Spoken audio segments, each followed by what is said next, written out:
Everyone loves to hear me sing. Especially when it's especially when it's like relatively low effort.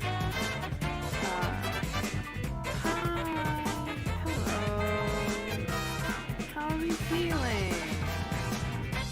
What's the vibe? Are we ready to watch Professor Layton in the diabolical box?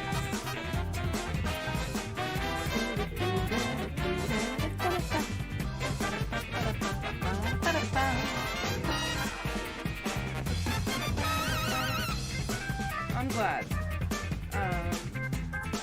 We made it to chapter 2 last time. That was exciting.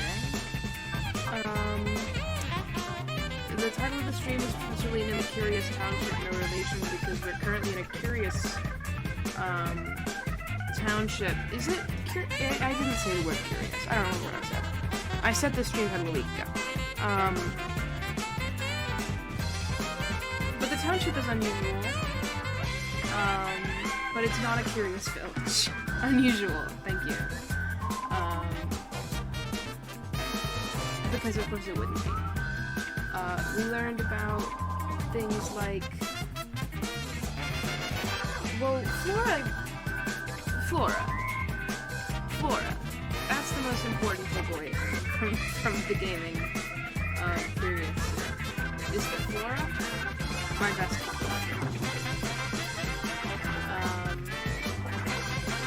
oh, don't send Flora.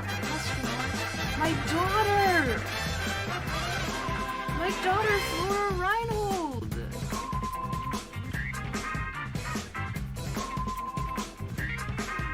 Music is loud compared to me. I bet it is. Because I'm quiet. And I have the music not turned down enough. But either way, I'll be turning it off soon, so. But here, I'll appease you. Because you want to hear my beautiful voice.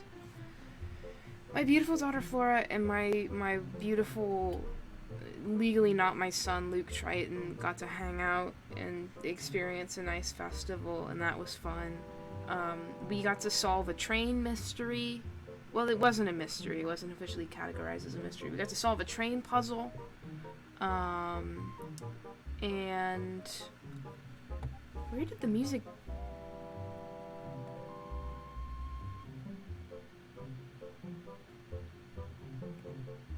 Fucking weird. Allegedly it's still playing, but I can now not hear it. It'll be off soon enough. I think that's it. I mean, there was more. I got to hang out with Sammy Thunder. But more importantly, there's Layton to do now.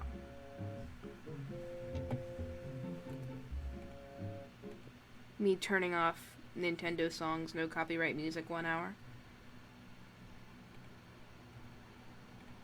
And turning on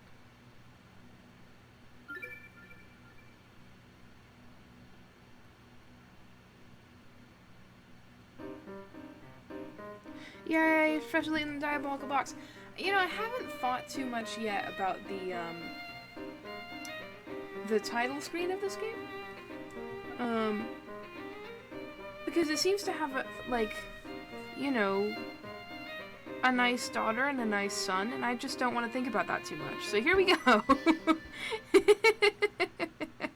I just want to have a nice time on tree-lined path. Our story so far. Oh, I forgot about this. The Voluntary Express is pulled into the quiet farming village of Dropstone. Upon arriving, it appears that Dropstone is in the midst of celebrating its 50th anniversary. To pass the time, Layton, Luke, and Flora decide to ask around for information on the Elysian box. And that's where we're at now. We already solved this woman's puzzle. Does she have another one? Oh, hello there, you two. You sure have excellent timing.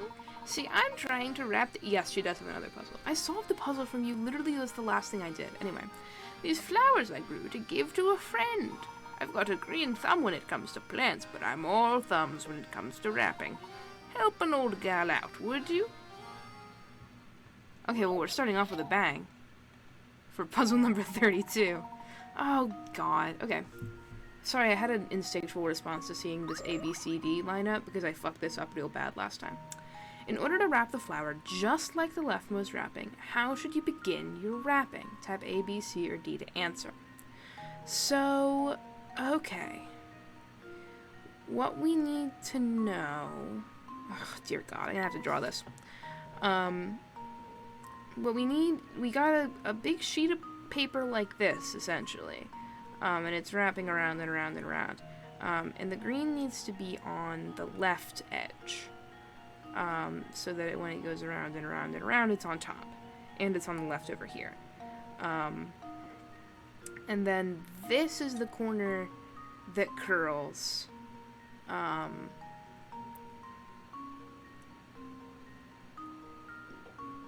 But what does that mean in the context of this sort of situation? But how would you begin your wrapping? Well, no, this is the...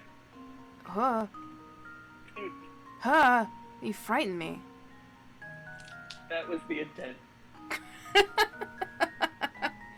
I didn't know what was going on. Hold on, I have to turn you up. I'm not at my computer, which would be why I'm quiet. Speak again. Can you still hear me? Yeah, speak again, though. Okay. That's better. I am having to talk louder than I usually do to make myself heard, though. I bet. Well, now I've turned you up too much. Fuck this world. Yeah. I don't know. Just making gravy. Making gravy? That sounds wonderful. This is the innermost part of the wrapping. So when you begin your wrapping, the rest of it wraps around like that. So I think you would have it like C. And if I'm wrong, I die in real life. And now to test my theory. I'm perfect. Nothing has ever gone wrong. We have it. I was looking forward to seeing what happened if you were wrong. Oh, I would die in real life. I think I explained that sufficiently. I was looking forward to seeing how that would happen. Oh, okay. Well, you don't really want to see that, I don't think. Yeah, you're right. Well, that's about the finest wrapping job I've ever seen. You sure saved me a heap of trouble. I got a new hamster toy! Now let me return the favor with a few helpful tidbits about that tea set I gave you. The best thing which happened... I forgot to summarize that when I was summarizing the things that happened last stream. We got a tea set! It's the best minigame in this video game. You get to make tea! I'm normal. I'm sure you know the basics of brewing, yes? Putting in 1 scoop of each of the 3 ingredients I gave you makes a lovely Bell Classic tea. However, there's a lot of room for experimenting. For example, try brewing 2 parts brisk berry with 1 part something else. Get it right, and you'll make a sweet, crisp tea that is just wonderful. And if you happen to pick up more tea ingredients, try creating some infusions of your own. There's a whole world of complex flavors waiting to be discovered. You just need to find them. But what if I don't like tea? Fuck you. Fuck off. That's what. You shouldn't be allowed. I shouldn't be allowed. You shouldn't be allowed. Okay. I'll shut up then. Okay, the flower. These charming little flowers attract the hamster if he's within 3 spaces of one, though he likes apples even more. Okay, so it's the same as the house and the tree stump. But we can maybe get to 14? So if we go like that, that's 3, then 3, then 3. I think it'll only be 12, but I want to try.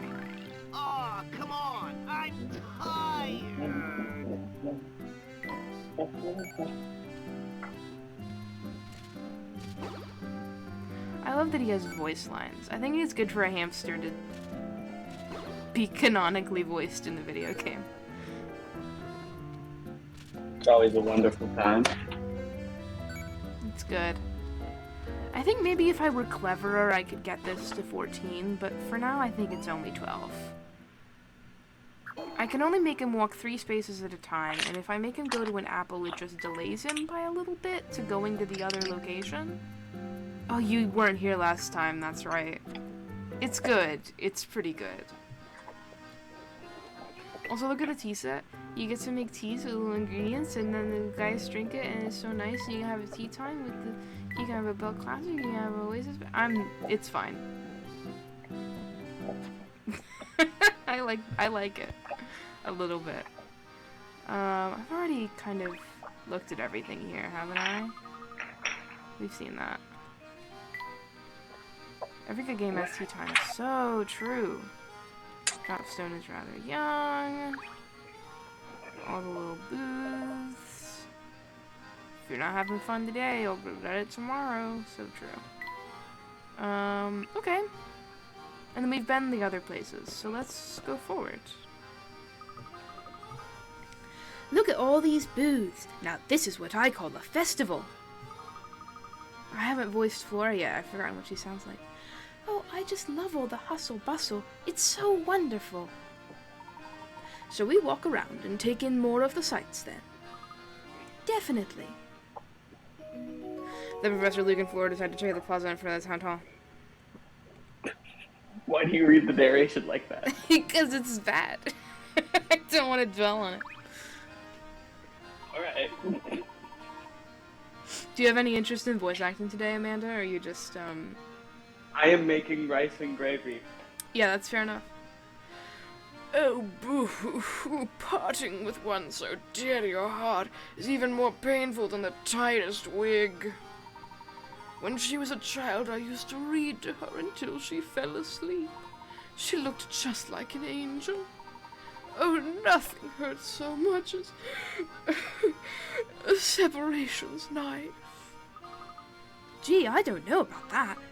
I guess I've never really given it much thought. Oh, fret not. Why is this man speaking of... I don't understand. I wasn't expecting one as young as yourself to fully understand a pain such as mine. Don't mind me, I'll just excuse myself now. The way he was carrying on, you'd think he just got dumped. But he seemed sad in a different way, didn't he? I've forgotten how to do these goddamn voices.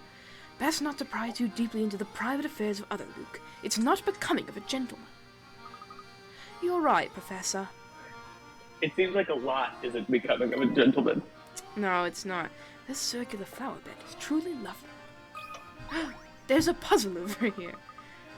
Look at this little monument here, Professor. It appears to be commemorating something. Why don't we take a closer look? Puzzle 30.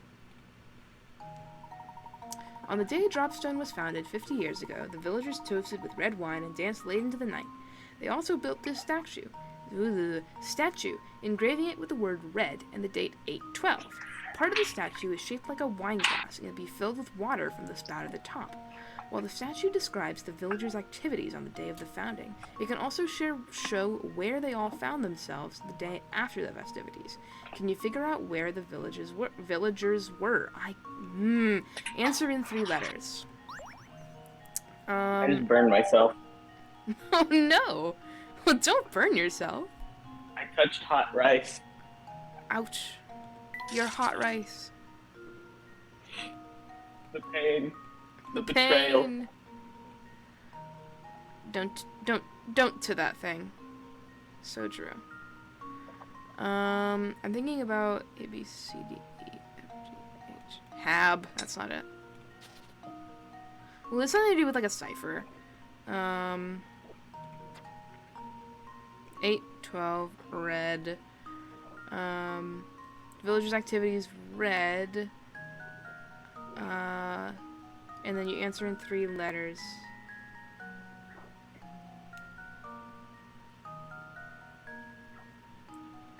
I mean, bed.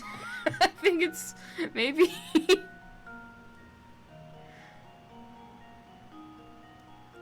I think it would be funny if I were right, so I'm gonna.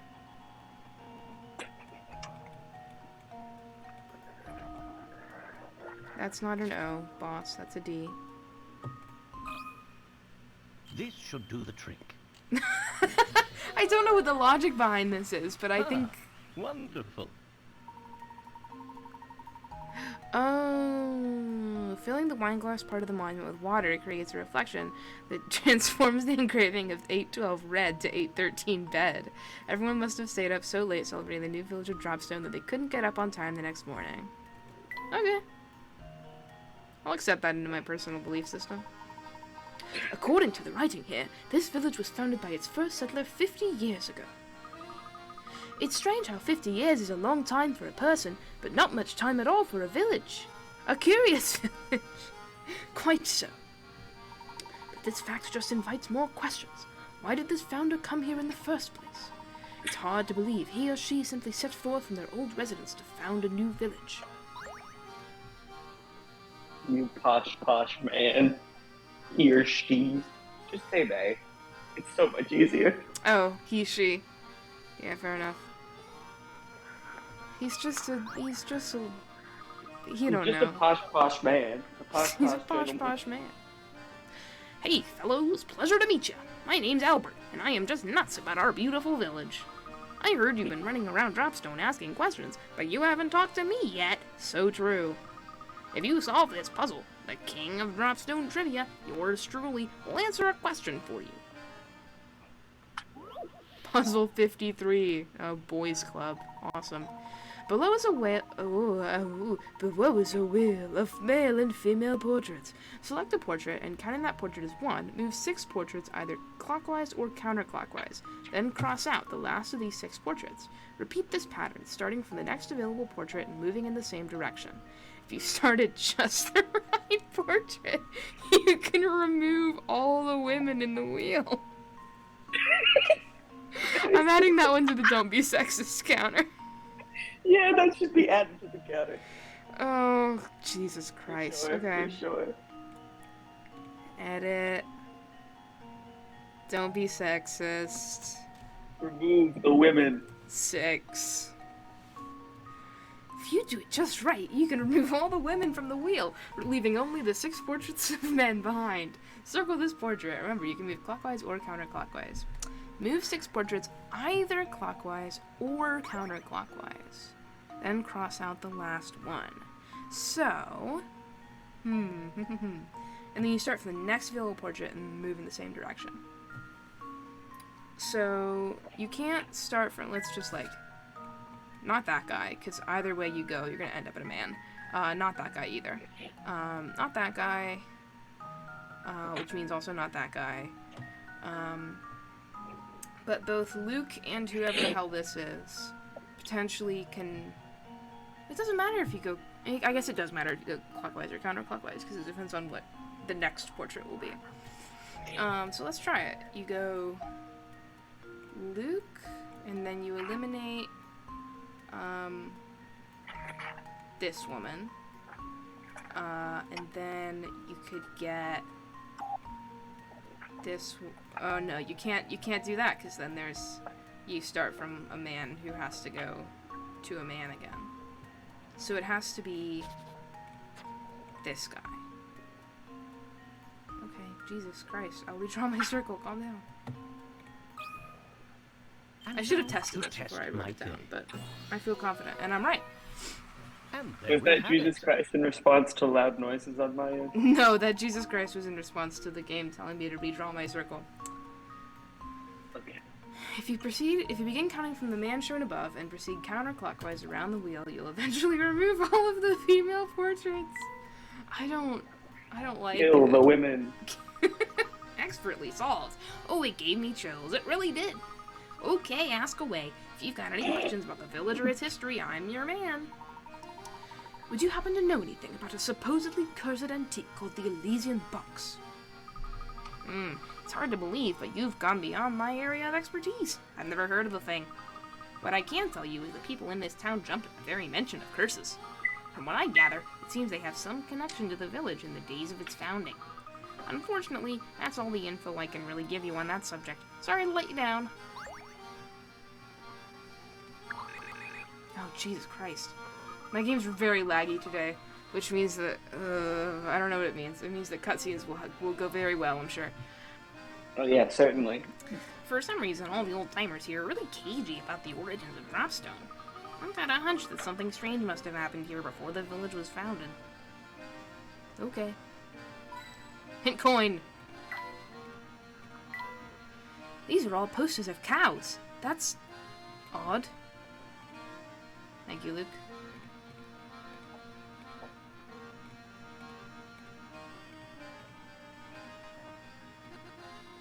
Jesus. Having a normal one. You saw a village made entirely out of robots. I don't think this is the oddest thing you've seen. Yeah, I guess that's true. Oh, hey! PNG jump scare. It's the cow festival. Wow, look at those gigantic cow balloons. It looks like the villagers are setting up for the livestock competition. Livestock competition? That sounds like fun. Yes, I'd certainly like to see the competition myself, but it doesn't appear quite ready to start yet. While we're waiting, can we go see... Ah, that's not a good voice. Can we go see more of the village? Certainly. We can return later when the competition commences. Yay! Thanks, Flora. The Professor, Luke, and Flora decide to walk around until the livestock competition starts. Why do they feel the need to interject this at every possible moment? We gotta know what they're doing at all times. We gotta know what they're doing. This is a video game. Oh, this is After cute. all. As a gentleman, I feel it is my duty to take one of these balloons. So true. You should do it. I hope Luke gets a balloon. He better. My professional opinion. I'll erase this game from the timeline if he doesn't. He did. Good. I never forget a face, and I don't know any of yours. You must be from the Voluntary Express. Since you're new to town, let me clue you into a few key facts about Dropstone. I know you're interested, so don't act all bashful and reserved on my account. Listen, if you know one name in Dropstone, make sure it's Mr. Anderson's. Not only is the fellow swimming in money, he pretty much runs Dropstone. But he's a swell guy who treats everyone with respect, even the mailman. That'd be me, by the way. I thought you were like a train conductor. Your outfit's weird. Oh, his name is Parcell. Okay, it makes sense. I always say you can tell a heck of a lot about people by the way they treat their local mail carrier. But even nice guys like him have troubles. I hear he spends all his time fretting about his daughter. That's the guy we ran into earlier, okay. That reminds me, I just saw a pair of unusual characters head up towards Mr. Anderson's house. The two said they were police from London, but something about them seemed downright fishy. Two people, huh? Are you referring to Inspector Chelmy and his assistant? Holy shit, what was that noise? Did that come from me? Yeah. My bad. What was it? Either the sound of water or the sound of the thing, like, clicking back into place. Definitely the sound of water. Okay. Tell me, you say? That sounds right. He said he had official police business. Said he needed to see Mr. Anderson. What possible connection could there be between Mr. Anderson and the Elysian box?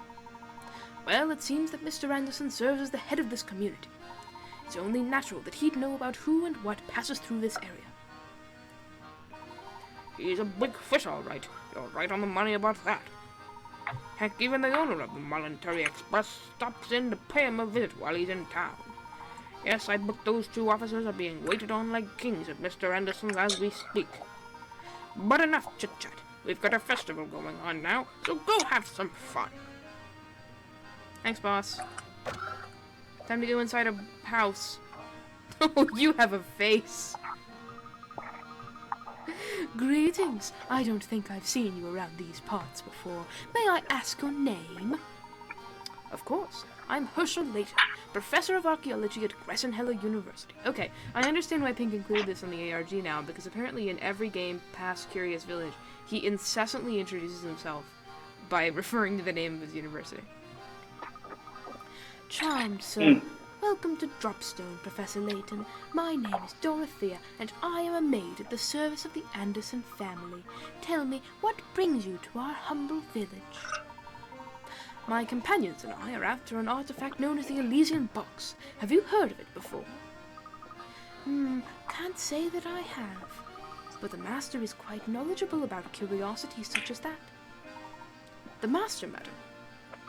Oh, yes, excuse my thoughtlessness. I keep forgetting you're new here. No, it seems like it would be pretty natural who you're referring to, considering that you just said you're a maid at Mr. Anderson's manor, and then you referred to the Master. That's Mr. Anderson, boss.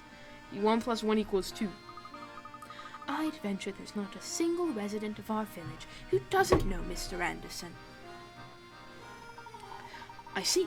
Well, if it's at all possible, we'd very much like to meet Mr. Anderson. Normally I'd say he'd be glad to receive you, but lately he's been preoccupied with his daughter. I don't mean to pry, but has there been some issue between Mr. Anderson and his daughter? Well, yes. Just between you, me, and the wall, his daughter has been secretly planning a trip alone. Secretly planning a trip alone? Is that your way of saying she's planning to run away? Yes. Bye, Brucey. I think doing your job is... No, you're right, it's less important. I'll make sure to refer to you as a Vodhead. And what's worse is that the Master is starting to catch on that something's going on. But after much talk, we servants have decided to cheerfully see the Master's young daughter off. So you're in support of allowing this girl to go off on her own. Why is that? Because the purpose of the trip is to fulfill the last request of the young lady's late grandmother. I see. May I inquire as to what that last request was? Well, I myself have only heard scraps of the story from other people, so I can't say much. But whatever the request, it's one that the young mistress seems to feel is extremely important. Oh, look at that. Here I am, gossiping away when there's supper to prepare. Please excuse me, Professor Layton. I need to get back to work. Oh, before you go... Rats, she's gone. Maybe it's me, but it sounds like Mr. Anderson's daughter's leaving home more than going on a trip. And yet, for some reason, the servants are cheering her on. How odd. Yes, very. And think about the consequences should Mr. Anderson find out what's been going on. The servants must have a truly solid reason if they've resolved to keep a secret like this. What can it possibly be? I'm getting the feeling Dropstone isn't as ordinary as it looks. You're not the only one, Luke. But enough speculation. Let's go explore more of the village. Okay, Professor. But first, this is quite the variety of paints. You found a hint coin. I was hoping clicking on that cash register would give me a puzzle. It felt like there should be a puzzle there. Oh, I have a puzzle about money or some shit. You know, like there normally is. There's a puzzle with this cat, though. A puzzle to steal money from it. Yeah, absolutely. Puzzle to How best steal can money. a robber steal from this dead doll? This cat sculpture certainly is expressive. Yep, he's a cute one. Oh, if you like cats, Professor, have I got a puzzle for you? Luke likes animals. It's his personality trait. One of the 3 color pictures, A, B, and C, is the same picture as the black and white one displayed on the far left. Can you find which one? The only difference is the picture on the far left has had its content flipped left to right and its colors inverted and changed to black and white. Okay, so...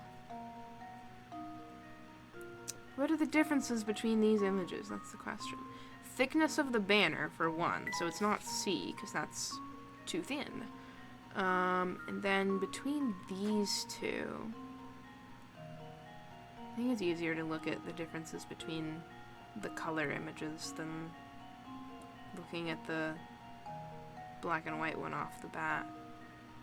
Last time I did one of these, it was extremely specific. So that's... Oh, it's the length of the eyelash. It's B is the right one. Again, such a small goddamn difference. A true gentleman leaves no puzzle unsolved. Good eye, B is the picture you're looking for. The other pictures are identical, save for the cat's eyebrows in A and the pattern of the lines in the background in C. You always make it look so easy. Flipped cats. Luke loves cats. Famous character trait. Well, I found my 3 hint coins from this room, so we can leave now. That must be a farm. I wonder if the cows are out grazing now.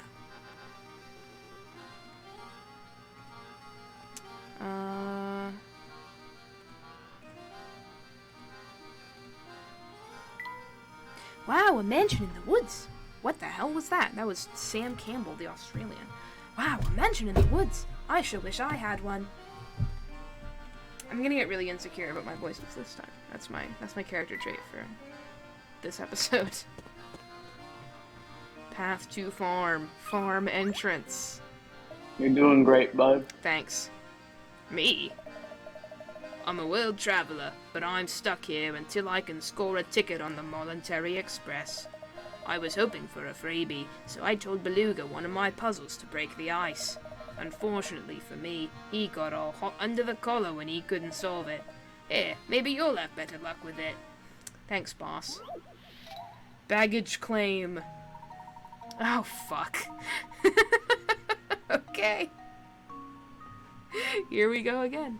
What rotten luck. While trying to pick up your luggage, you find that your bag is at the very back of the pile. The baggage porter unloading the luggage claims the boxes in the hold that prevented him from unloading your bag. Use your wits to move all the boxes out of the way and reclaim your luggage. Okay. I'm using my logical thinking skills this time. I'm not just gonna do random shit. I'm thinking about what the only possible moves are that could make a difference. But why not? Just do random shit. No. I'm sure it'll go great for you. Yeah, everyone loves it when I do that. And they don't make fun of me ever. Yeah, I'm sure no one would make fun of you for it. I'm sure I would never. Yeah, no never, one. Not once. Layton stream, yay! Hi! Can I move that out? No, I can't. So it has to stay within the confines of the puzzle. Moving that doesn't make a difference. So...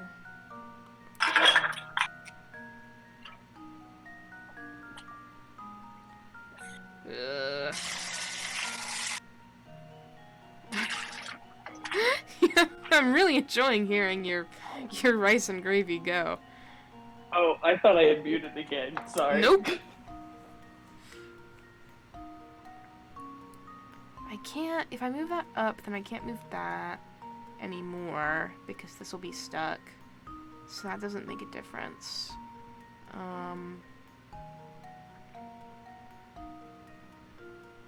Moving that back down is just doing the same thing over and over again. Logical thinking, logical thinking, logical thinking. This is, yep. Have to do that. That's just a fact. And then, have to do that. Gotta do that. Then that. Then there's nothing I can do that. And then... Well, no, I guess I could have... But that wouldn't do anything. Because it would just be stuck. So it's gotta be like that. And that. And... Yeah, I guess I'll do that. And I'm ending up in the same place as before. really super awesome and helpful for me. Doesn't make me nervous whatsoever. Don't worry, I'm just watching you intently. Oh no, okay. Awesome.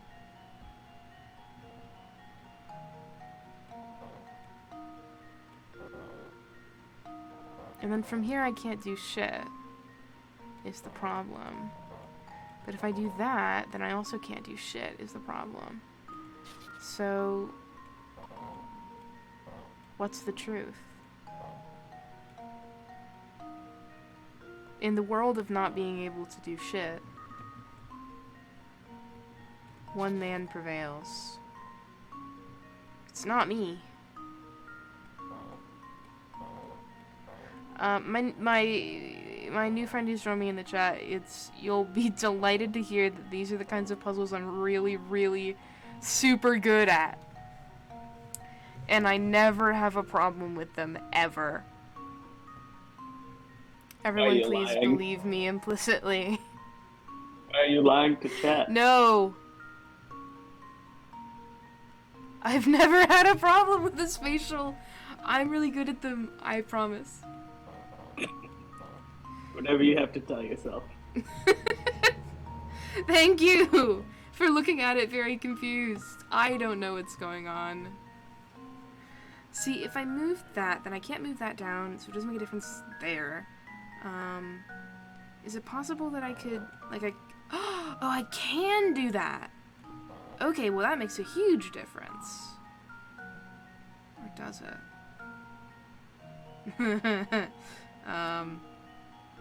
I think it does. Because I could go like... New tech! So true. I feel like this isn't the right way to solve this either. But it's progress, which is important. We're gonna give up on move count and just like try some shit.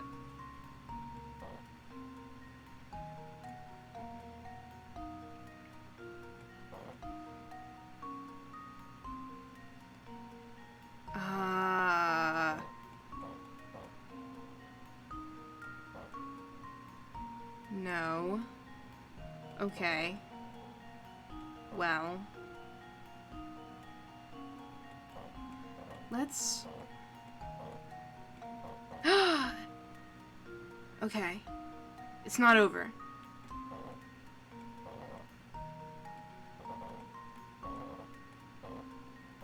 Shit. Consider this puzzle solved. Only 40 moves. I'm getting better. Wonderful. This would have taken me about 100 moves before. And then it didn't tell me how many moves I could have done it in, so I feel good about myself. Congrats. Thanks. That sounded very unenthusiastic. It did.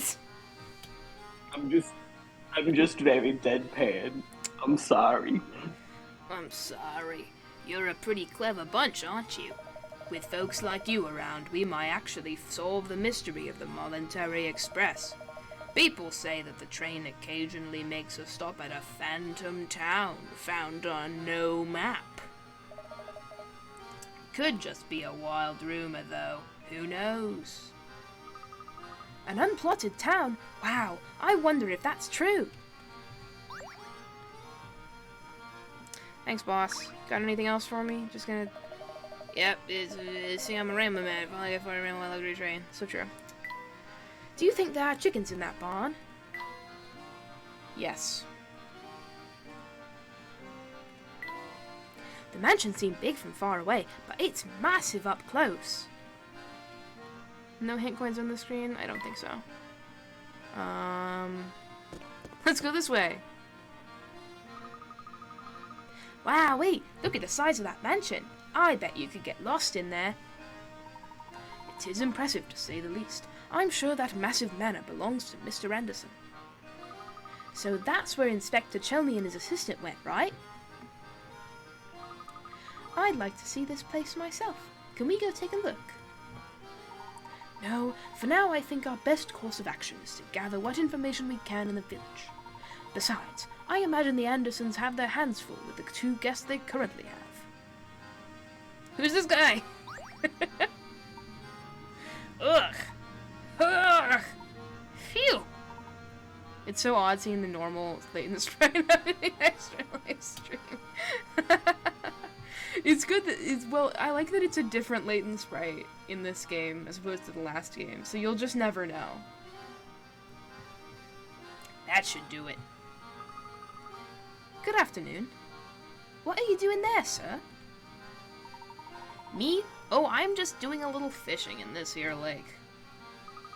Sounds like a lot of work. Have you had much luck? Actually, that's a good question. Now that I think about it, how many have I managed to catch today? Fishing puzzle. You've cast, oh, it's this one again, a large net out in a pond to catch some fish. Every part of the net is in the water except for the two ends, which you're holding in your hands, as shown below. The pond surface is small, but it's actually wider underwater, so parts of your sunken net aren't visible from the surface. Assuming that there are no tears in the net and its rim is constructed of a single length of rope that ends on the shore, how many of the fish visible in the pond will you snare when you pull the net back up? Well, let's draw it. This one. This one.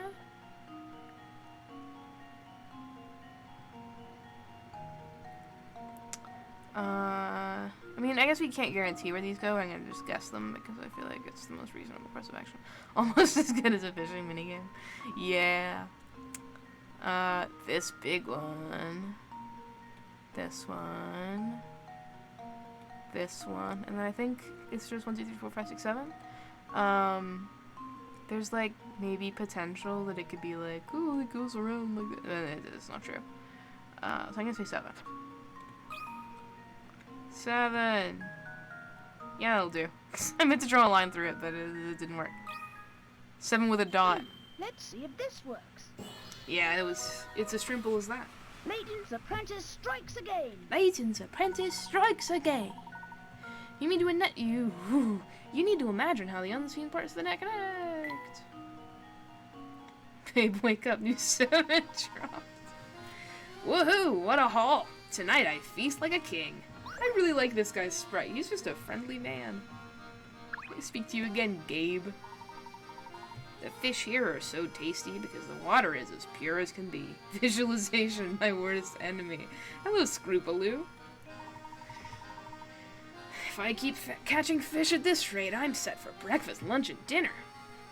Awesome. Hank coin? Hank coin? Hank coin there? Hi! I like that your name is Scroopaloo. It's fun. It's a cute I'm piece afraid of I must leave my buddy old Pat.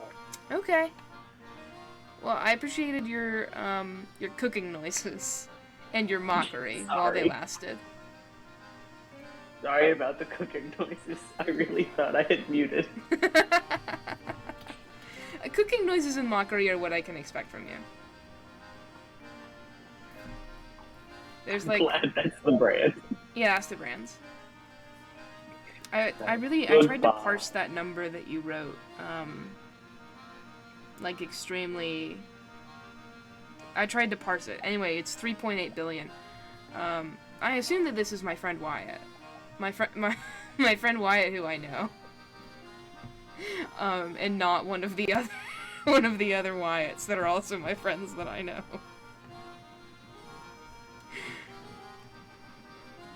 That's a cute little piece of waterside construction. Awesome. The view from that mansion must be out of this world. The friend I know and not the friend I don't know. Exactly. What the hell was that hint coin for? Okay. I got a hint coin for clicking. That's what I've always wanted. Oh, hey. Okay, I'm not speaking to Shelby. I want to speak to this guy. Look at his features. What did that message say? A cute piece of waterside construction. A cute piece of ass. Oh, his chin.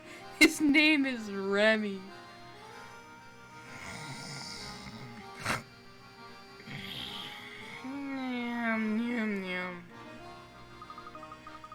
Professor, I think this fellow here fell asleep standing up.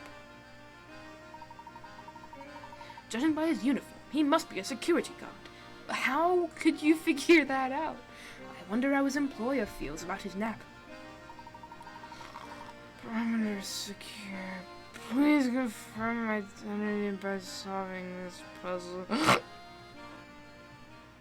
I'm really good at sleeping noises. Tangled ropes. Is there another one? Hell yeah! Orange, the security color. 3 rope loops are tangled together with a single red rope. If you were to pull both ends of the red rope, a single knot would form in the middle. Can you figure out how many of the rope loops would get caught in this knot when it forms? Remember, even if a loop appears to have been pulled into the knot, you shouldn't count it in your answer if you can pull the loop free of the red rope with a tug.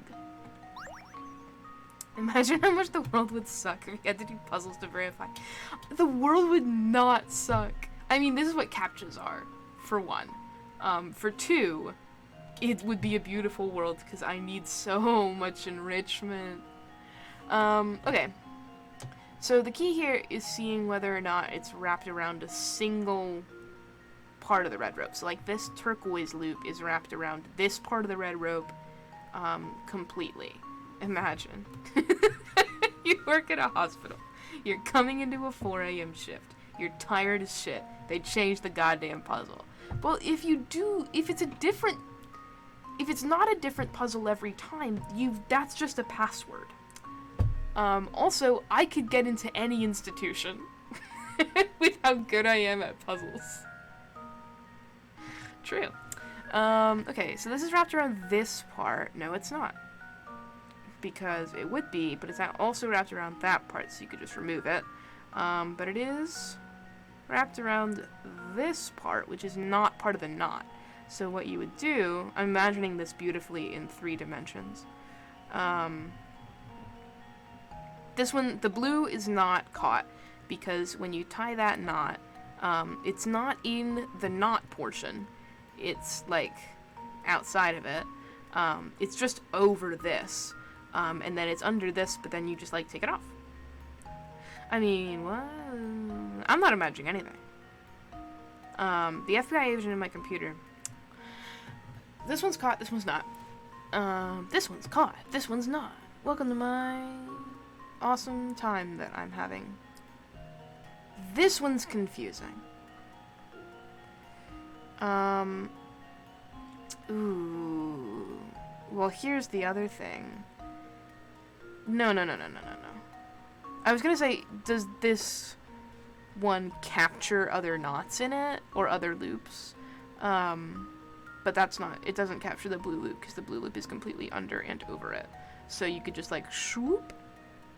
I'm good at this kind of puzzle where you have to visualize things. I'm very bad at describing what I'm thinking about. This is outside of the knot, so it doesn't matter. But either way, it's under, so you just go swoop. This is the part that matters, I think. Because it's under, so it's not, like, under, over, so you could just, like, swoop and swap. So they don't catch each other. But the important part is whether it's in here.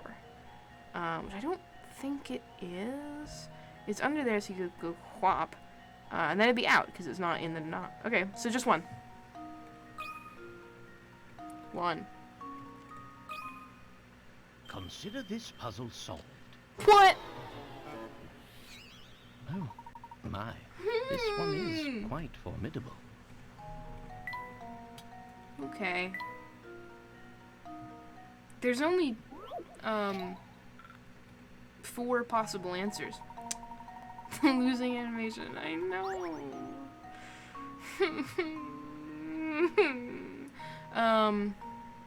Anyway.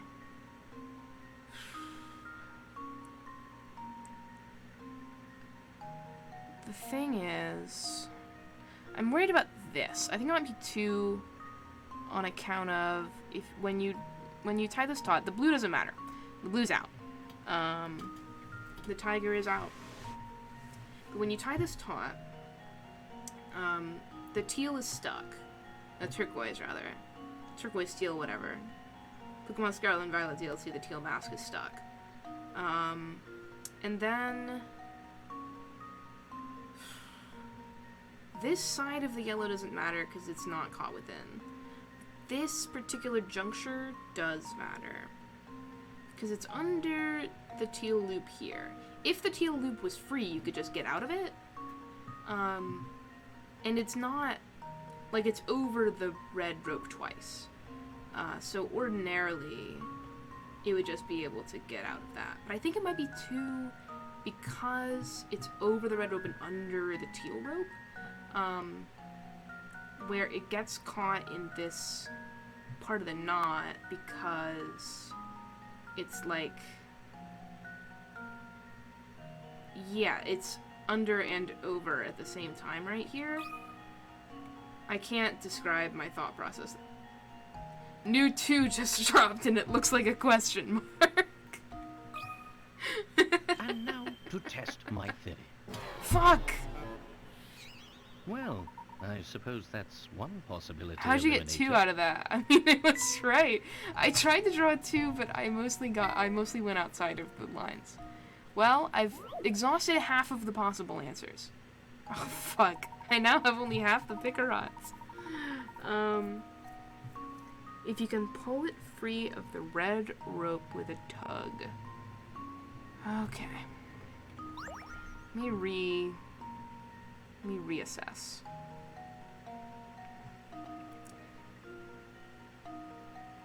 Pro cannot do coloring sheets. You're saying I would go outside the lines? Yeah, that's fair enough.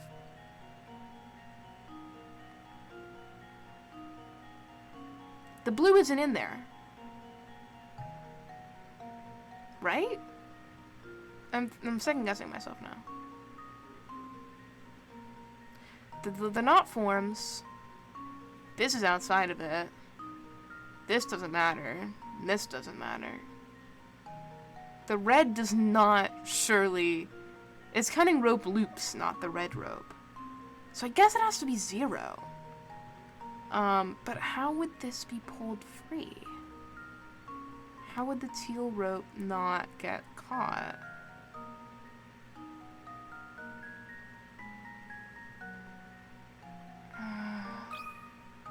It's gonna explain it to me. And if I'm wrong, I'm wrong. To test my theory. I'm not wrong, thank God. I already Ah, lost half my wonderful. goddamn score. Not a single loop will become truly entangled in the knot that forms. When you pull the red rope and form a knot, one loop will fall away and the other 2 will hang from the red rope free of the knot. It would slip off the end of the rope? It wouldn't be inside the knot?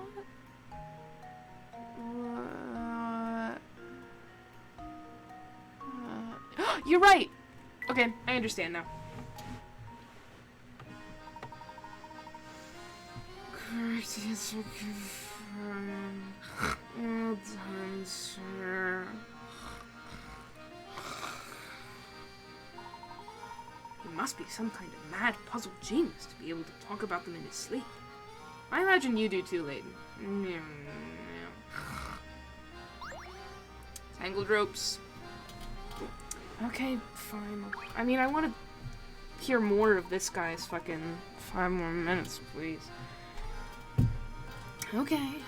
Nothing else to do. I have to talk to the cops. Oh, it's Inspector Chelney! Well, look who it is. You think the devs for this game spent several hours? I'm sure there's like a consistent way to solve those puzzles that I just don't know.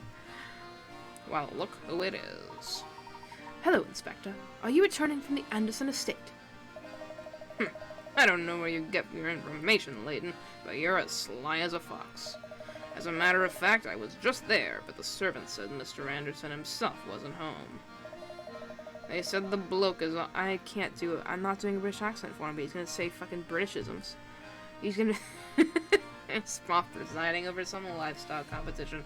A likely story, I'm sure. He is, though. Can Remy be an honorary member of Sleepy Slow? Yeah, I accept him. He's my friend. He goes like...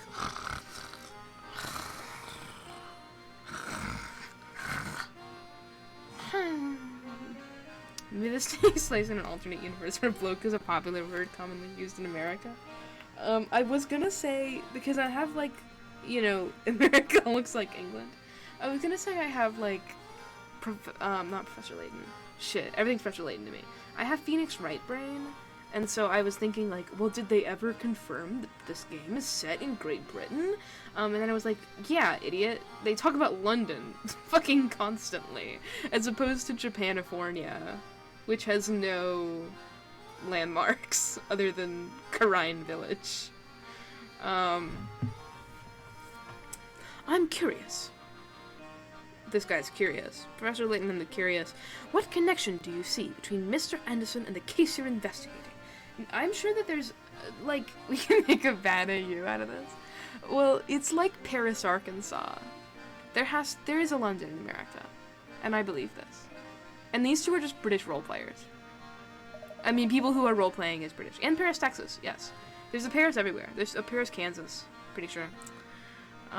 Which sucks because they stole it from us. I have no source for that, but I'm an avid Kansas hater on principle. Not that it's any of your business, but perhaps you can be of help. I'd heard rumors the bloke had tried to find this Elysium box in the past, so I went to talk to him. But when I got to the house, his butler told me he wasn't home and that I should leave. Can you believe it? I'd bet you a tenner he was just pretending to be out. A tenor is also a what I hear all the time. This is me, Asher Lark, speaking. I hear all the time, you know, that joke about, like, there's a choir-related joke about tenors and tenors that doesn't make sense in America because we don't call $10 bills tenors, but people try and tell it all the time, and it doesn't make sense and nobody gets it, unless they've heard the joke before, in which case it isn't funny. Anyway, I went out, a tenor is a type of choir voice grouping thing, yeah.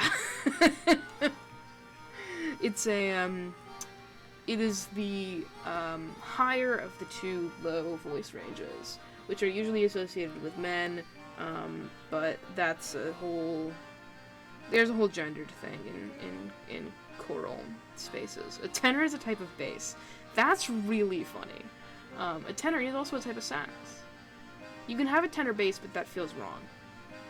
I went out of my way to see the man. The least he can do is offer me. A tenor saxophone is a man. The least he can do is offer me a proper cup of coffee. And alto and soprano saxes are women. But why would Mr. Anderson be interested in the Elysium box in the first place? It's anyone's guess, Luke. We won't know more until we can ask him in person. I guess we'd better head over to the livestock competition that Mr. Anderson is judging. Fine. Let the blasted bloke judge his precious livestock competition, then. I won't be there. As far as I'm concerned, the whole thing's a frivolous distraction for the rich. Nobody describes he wants coffee and not tea. I'm invested in this now. It'd be a sick gender reveal party. I'd like to interpret this in two different ways. One, a gender reveal party where you play the type of saxophone that corresponds to your baby's assigned sex at birth. Second of all, a gender reveal party where you reveal whether your baby is American or British, depending on what beverage you serve.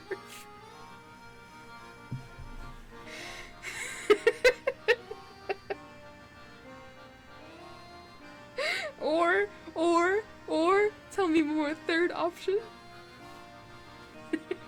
Okay. Gender...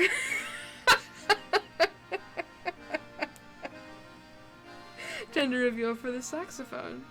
The sax! I was gonna say nobody ever... As an Arkansan, currently an Oklahoman, natively an Arkansan, either way, a member of the sort of Bible Belt Southern U.S., instead of the baby's sex, the baby's sax. That was my electric guitar impression, not my careless whisper. Anyway, my point is that only in Great Britain would they call a livestock competition a frivolous distraction for the rich. Speaking of which, I can only assume his obsession with the box stems from the excess of time and money on his hands. If you see anything that might help this investigation, report it to me straight away, you hear? We're always happy to cooperate, Inspector. Now please excuse us. Sure, off you go. Come along, Barton. We got work to do. I firmly believe that Barton is this game's, like, twist villain. Who's secretly the guy, you know, the guy who was pretending to be Chelmy. Full of hillbillies. They just watched a lot of BBC's Sherlock Trust. Alright, we better hurry back to the competition grounds. No, because Barton is never acknowledged. Like, he was in the background of the first scene of this game where we discovered Layton's friend's dead body, and it was like, he was there and he got one line. And then he's just always with Chelmy, but we never speak to him alone, and nobody ever acknowledges he's there.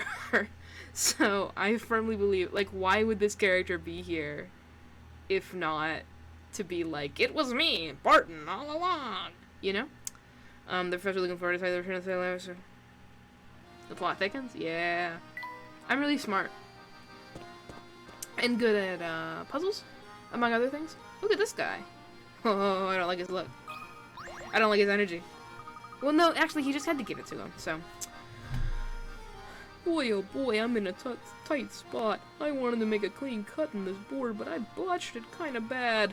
It's pretty much useless as is. Can you think of a way to turn the pieces into a solid square, like that chocolate bar thing that people do on TikTok?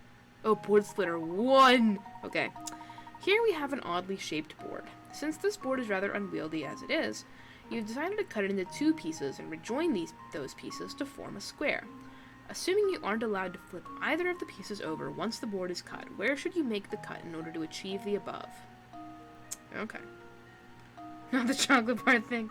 He looks like that one Pokemon? What Pokemon? Boss, your Pokemon. Oh, I know what it is.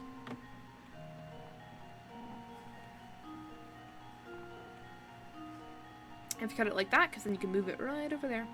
The not Diglett one. Wiglet? Dog Trio? Yeah, Wiglet.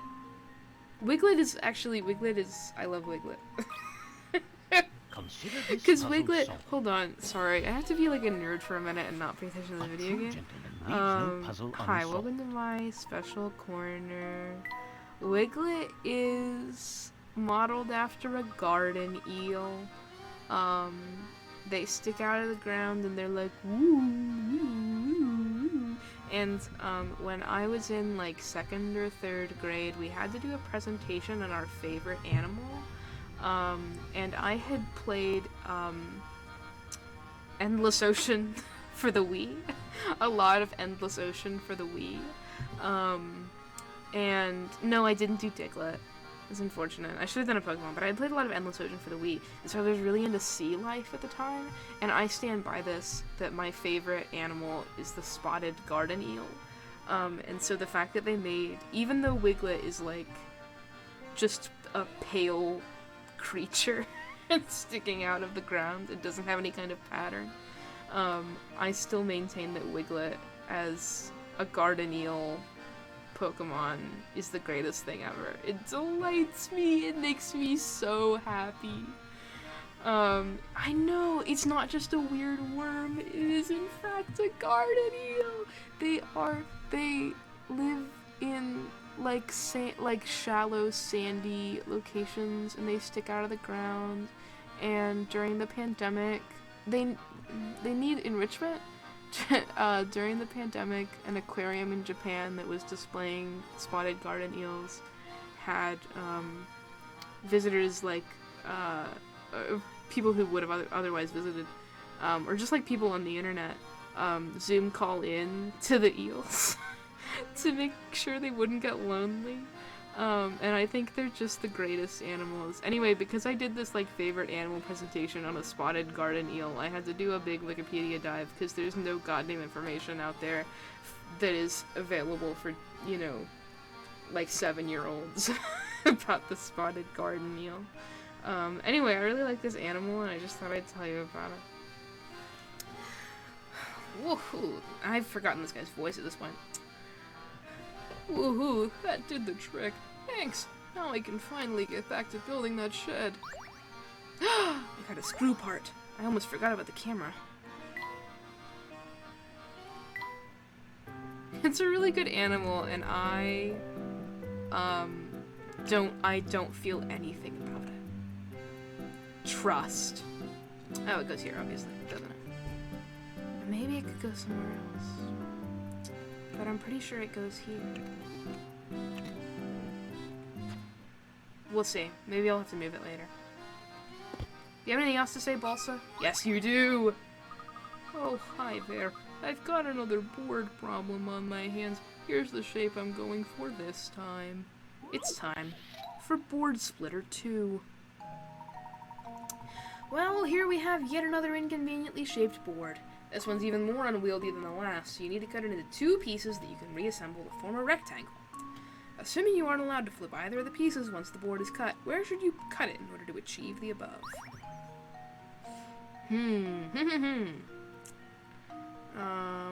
Okay. Also, dude, are you doing this? Good question. Great job, buddy. That's the worst anyone's ever done it.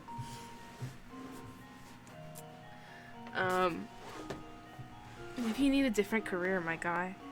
No, well, it's not that he cut it wrong the first time. Also, by the way, in the background of this, I believe is just a dead man. Just thought I'd point that out to everybody before we continue too far on this little adventure we're going on together. Hey? Yeah. Hey.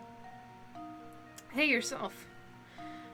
Hay is for horses, etc. Sorry, I'm thinking really hard while also trying to do jokes. He's not important to the puzzle. Yeah, that's why I'm not paying attention to him. It's not like he cut the wood wrong. The wood was just like this, and now he has to make it into a square. Actually, I think the premise of the puzzle is actually that he cut it wrong, so never mind. I think if you did that, yeah, it would be bam bam. It would be 4 long, and so it would be 4 long like that. Come on. And then it would be 4 tall. I should test these things more thoroughly before I, like, put them and submit them, but I feel confident in myself. That was pretty fun. Oh my god, sorry, I didn't look at the dead guy too hard. You're really something else. Something amazing. I thought I'd have to scrap this board, but now I can use it to build my shed. You got a battery? Do you have another puzzle for me? No, goddammit. I was hoping you would. Sheds are great, because you can just throw all your stuff in there willy-nilly and forget about it. Thanks so much for your help. You can do that with any type of room or building or anything, if you believe. Okay, here's a real one to think real hard about. Never mind. I thought about it. I'm done now. I'm done thinking. Okay, I think... Actually, let's go in here. No, nothing.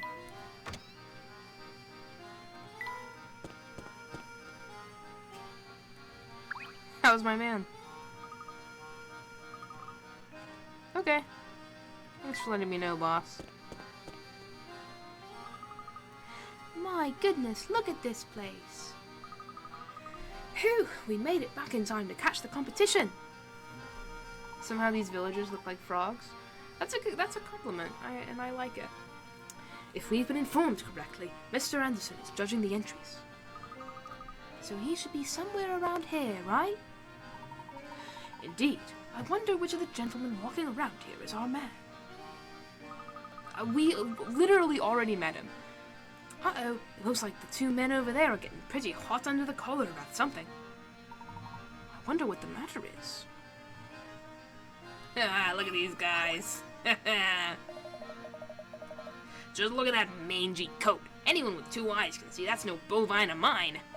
I know what's gone down here. Someone's stopped out my cow for this lemon. Well, what do you want me to do about it? Can you at least point out which cow is yours? Now, how do you expect me to do that? Oh, brother, this is gonna get ugly. What seems to be the problem, sirs? This fella here seems convinced someone swapped out his prize cow for another. I'm telling you, that ain't no cow of mine. My girl was perfect from horns to tail. See what I mean? There's just no reasoning with him. We can't start the contest with him carrying on, but I don't know how we can clear up the situation. I'll take care of this. I bet the cows would know if any monkey business went on. It's time for a goddamn puzzle. Of course. Why didn't I think of that myself? I'll leave this one to you, Luke. He can talk to animals. Well, it's not like a psychic thing, but he's good with animals. That's his character trait. Excuse me, miss. Can you help us out here?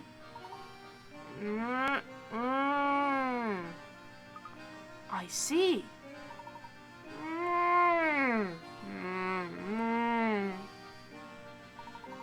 Did you find... Actually, I guess he can talk to cows. Did you find out anything of use? I sure did. If I had to sum up our conversation, it goes something like this. Puzzle number 50. Misinformation. 5 cows are grazing at the festival. 2 of them are cows, a breed that only tells the truth. I fucking knew it would be that. The other 3 are no-way cows, a different variety that always lies. Using the following statements from each cow, mark all the no-way cows. Tap a letter to mark the cow behind it. Why did I just get a special noise telling me to use the hint system? Shut up. D, okay. A, D is a no way, I promise. B, oh no, C isn't a true moo cow. C, A ain't a no way cow, no way. D, E's a no way if I've ever seen one. E, B's definitely not a true moo. Like the guards at the door, yeah. 2 of these cows only tell the truth and 3 of them only tell lies. Naturally. So 3 of these are lies. And it has to be... You have to be either a no way or a true moo. So... According to all of these statements, if all of these statements were true, it would be true.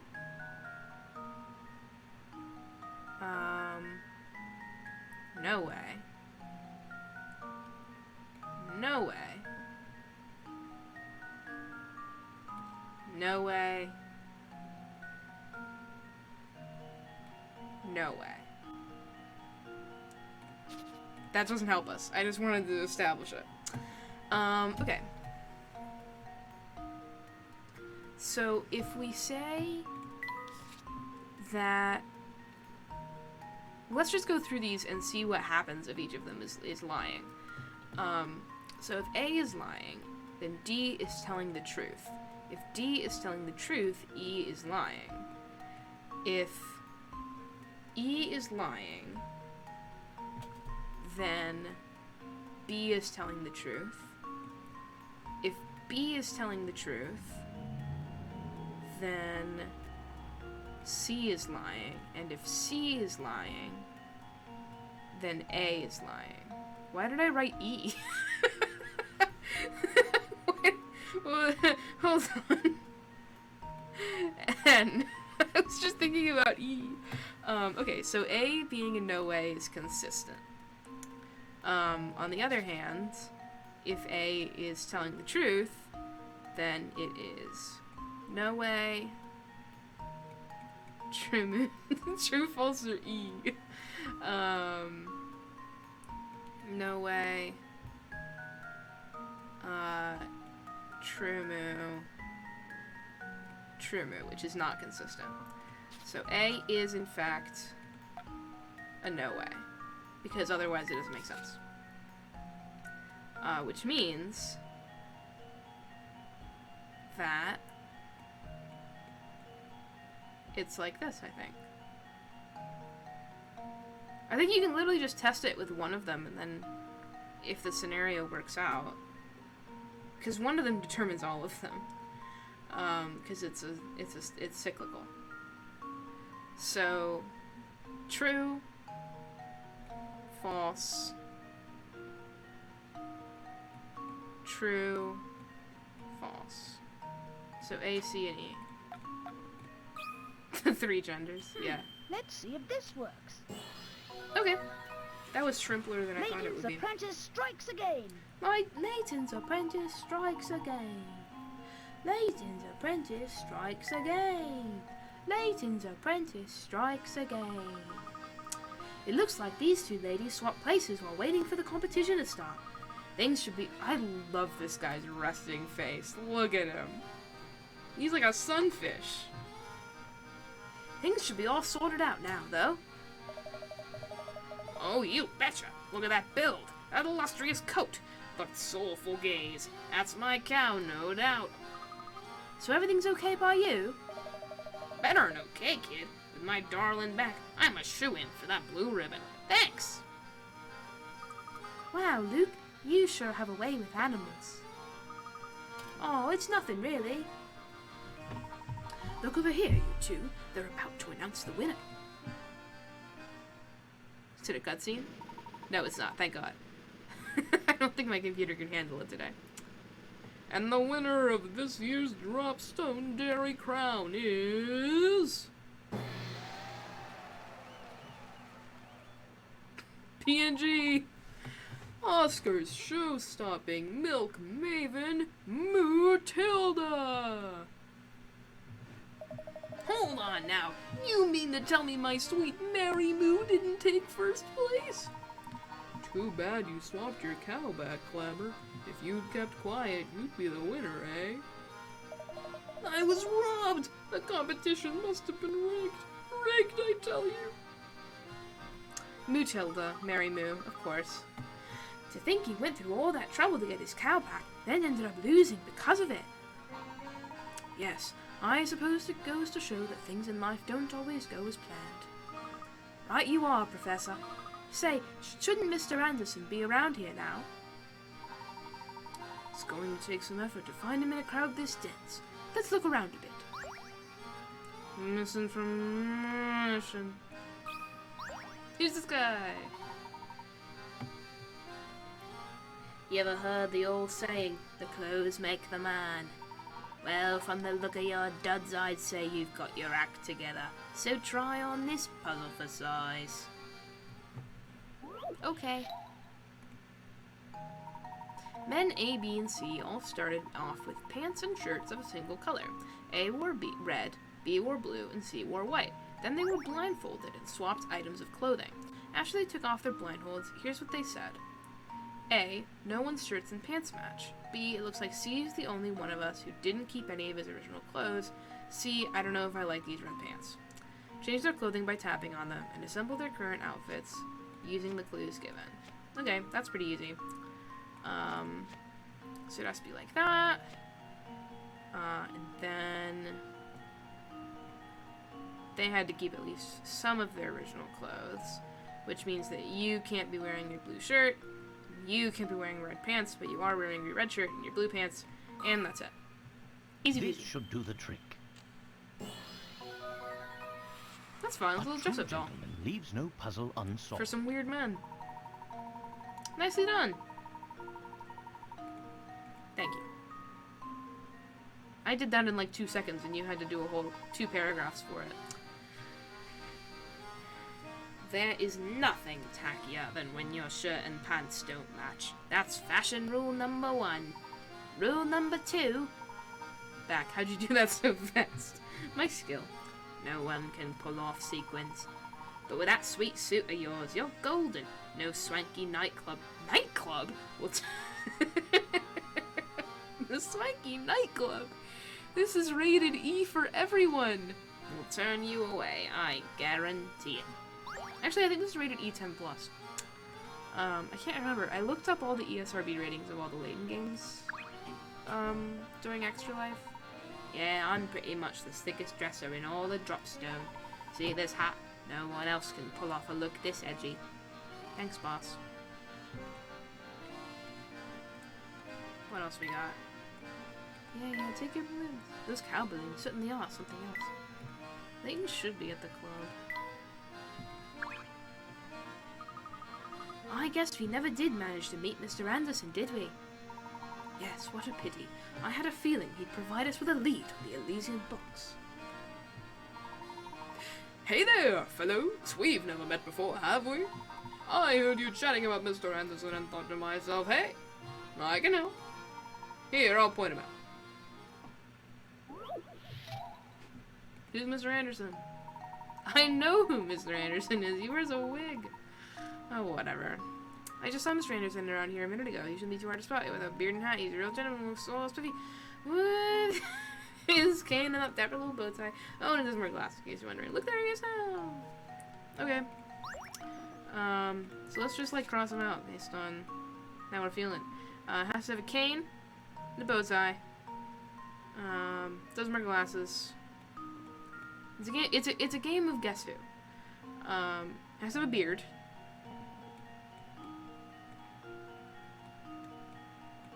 Has to have a hat. Has to have a cane.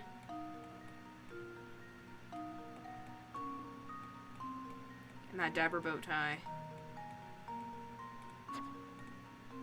Okay, fine. Me redrawing my circle. He does have a hat. It just blew away. This should do the trick. I'm really good at puzzles. Wonderful. You know, despite how it might look on occasion. Okay, no, hold on. I need to get something straight here. We met a man wearing a powdered wig, complaining about his daughter, just moaning about his daughter.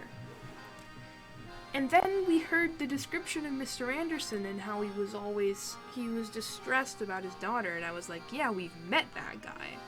This is not that man. I'm sure this will be addressed, but it upsets me in this moment. The one and only, my friend. And whom do I have the pleasure to be speaking with? The name is Herschel Layton. My friends and I have come to this fine town in search of the Elysian box. I thought a man of influence such as yourself might be able to offer us some direction. The Elysian box, you say? Why would you want to go chasing after a thing like that? So you're familiar with it, then? Familiar? No, but I do believe my dear mother once searched after the very box you speak of. Interesting. Please, elaborate. Ah, well, my birth mother died when I was very young. The mother I speak of is actually my mother-in-law, Sophia. She founded this village way back when, only 50 years ago. A kind of soul I never met. Sharp, too. Okay, hold on. PNG jump scare. I married into her family, but she treated me like her own flesh and blood. There's the guy. He's right there. Mr. Anderson. Okay. Seeing how I never knew my own mother, perhaps I suppose it would be fair to call Sophia my real mother. Even after my wife passed on, Sophia continued to treat me as one of her own. Mother Sophia looked high and low for that box, but she never did find what she was looking for. So she made efforts of her own to search for it. Fascinating. Tell me, where might Sophia be now? She left us last year. In her last days, she spent a lot of time holed up in her room writing. Sadly, I never found out why she was so intent on getting her hands on that box. I see. I'm sorry for your loss. Thank you. Well, my mother may have had knowledge of the subject, but she's gone now. Now you know as much as I do. I regret that I couldn't be more help to you, sir. Not at all, Mr. Anderson. I've learned a great deal from our conversation. You have my thanks. Oh, one thing before you go, Mr. Layton. Please, take a look around you. These picturesque hills, these happy people, Dropstone has been blessed with so much. Sophia turned this place from nothing into a village full of warmth and camaraderie. Dropstone mustn't ever be allowed to wither and fade like so many other curious villages. After all, too many sacrifices were made to make this place what it is. Ah, forgive my ramblings. Once I start talking, sometimes I have trouble stopping. Enjoy your time in Dropstone and be well. Good day. Yeah, too many sacrifices, huh? Well, I guess that's another dead-end lead. I wouldn't say that, Luke. It appears this village is inextricably linked with the Elysian boss. I also find Mr. Anderson's choice of words interesting. What do you suppose he meant by sacrifices? It looks like our mystery only leads to more mysteries. The professor looking lower side of the street. Hey, buddy. Thanks for pointing out Mr. Anderson, Nick. Thanks, Sharp Dresser. And his edgy cap. Outside, I guess. Hey, fake Mr. Anderson, what's up? Name is Jacques. Okay. Oh dear, the train is scheduled to depart any minute now, and she's still not here. Everyone's efforts will be for naught if she misses her ride out. Oh my, oh my. Maybe women. Oh, Jesus Christ, okay. It's time to change the counter again. Every time. Don't be sexist. Maybe women just need more time to get ready for things like this. I guess it's not fake Mr. Anderson. I guess it's just supposed to be that he's a butler, and so he's like talking about, you know, the whole thing with the maids that the maid was talking about and things. Oh, why must she make me worry? Who are you waiting for? It's none of your business. We haven't even told the master what we're doing. Luke, perhaps we should leave them be. Sometimes it's best not to barge into the affairs of others. Well, if he doesn't want us to comment, then maybe he shouldn't be thinking out loud. Okay.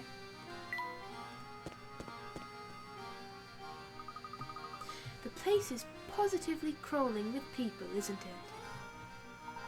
Careful, Flora. If you don't watch where you're going, you're likely to run right into someone. Oops, sorry. This is all so new to me that I forget to pay attention to where I was walking. Understandable. After all, it's quite a change of pace from London. Wow, Flora, you sure are excited. Just don't stand around gawking for too long. We might accidentally leave you behind.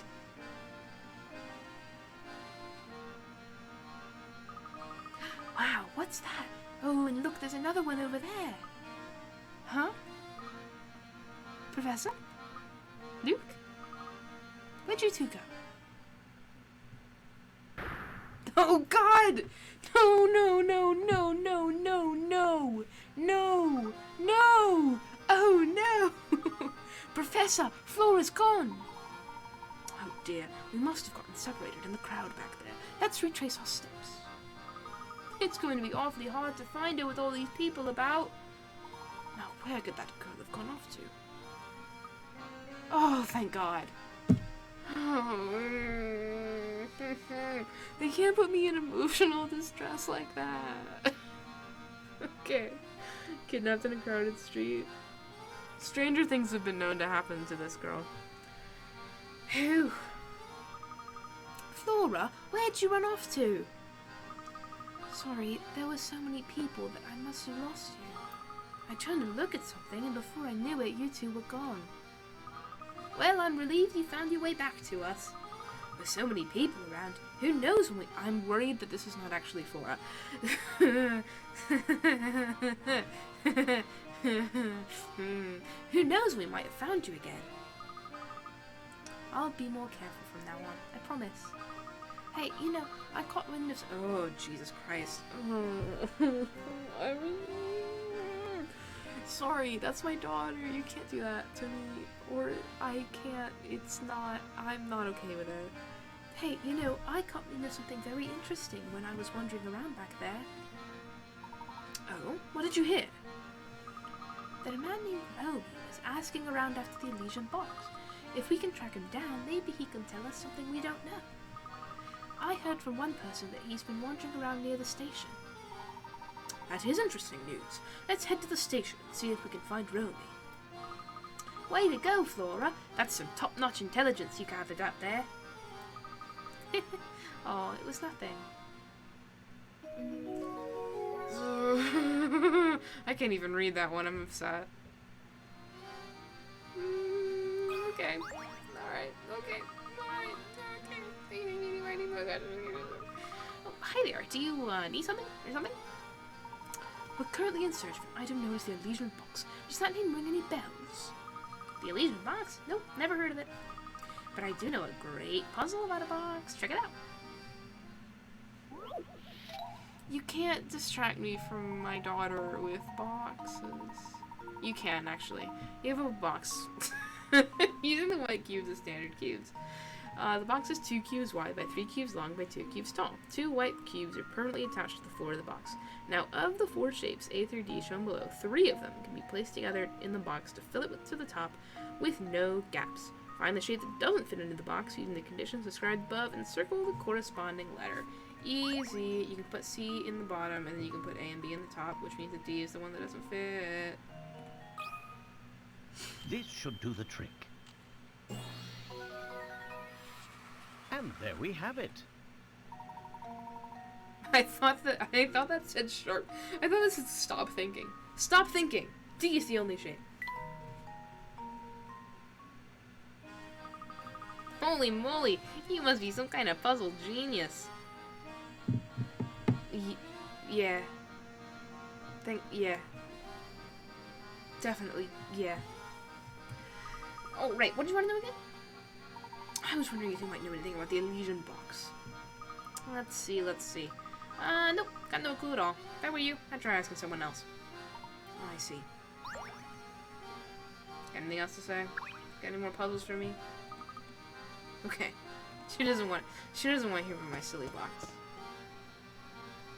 Hi, ma'am. Oh, you have a nose shape. This whole festival's being put on by the Andersons, the wealthiest family in the village. As you're new here, let me dish for a moment. Have you seen their place at the north end of town? It just turns your eyes green with envy, Well, Mr. Anderson has a young daughter who's grown up to become quite a beautiful young lady. Yes, her name is Keisha, and she's the unusual combination of beautiful and sweet. Plus, I hear she's very respectful towards her father, unlike most youngsters. Oh, kids these days, the only thing they love more than sassing their parents are those oversized pets.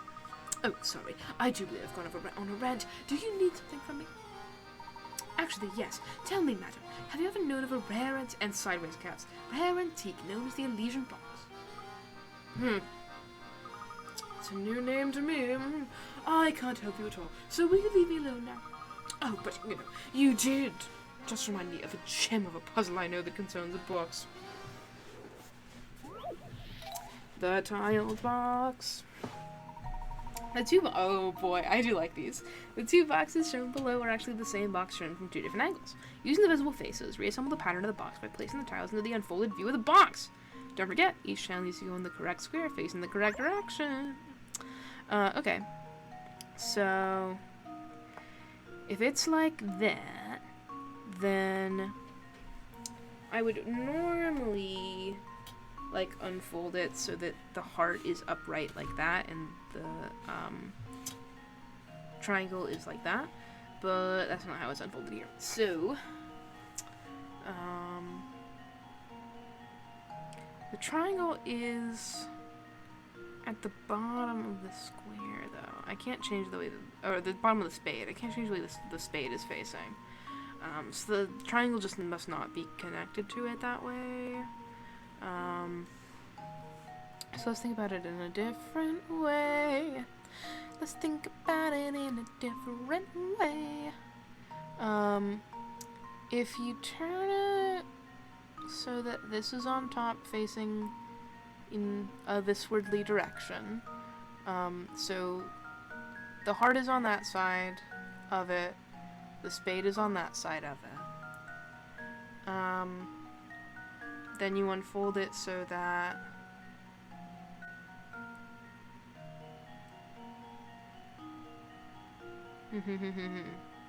yeah, the spade is on this side, and then the human being would be such that this is an upside down spade. The right side of the spade is this edge, and then the human being is on the right side of the spade. The human being is on the right side of the spade. But if you were to have it like this, thinking, then yes, it's the man's arm that's connected like that, but I believe he'd be upside down from that way. Yes, that's how it is. And then the man's head is facing towards the triangle, specifically the point of the triangle. The spade's point is facing towards, again, if it's there, the heart is on the left side of it.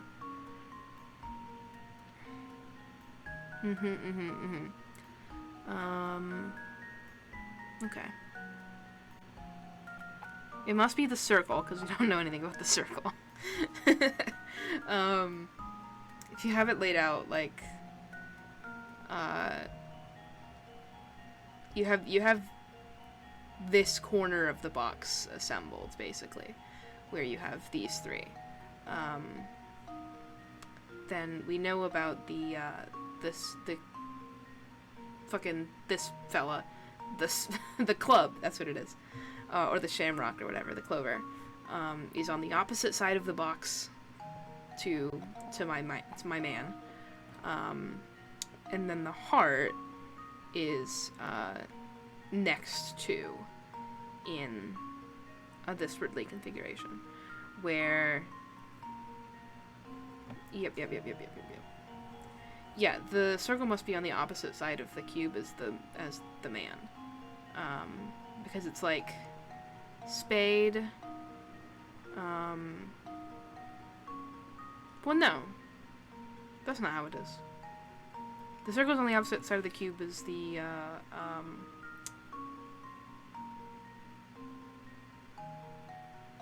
as the triangle, because it goes like spade, heart, clover, man, circle, which means that the point of the spade is pointing towards the circle. Correct. Perfect. No problems ever. And then you have to figure out how it is with the circle, which is not super easy. But the heart, the boobs of the heart are pointing towards the left side of the spade. The left side of the spade is thusly. If you fold this up, then this is the side which connects with the left side of the spade. Yes. And then if you fold it out, the spade and the clover will be facing the same direction, because it's upside down and right side up, but if you fold it outwards, then it'll be pointing that way and pointing that way. So... This should do the trick. Haha! I feel very clever for that one, because that's a lot of we steps. have it. Eub. No. I find it quite shrimple.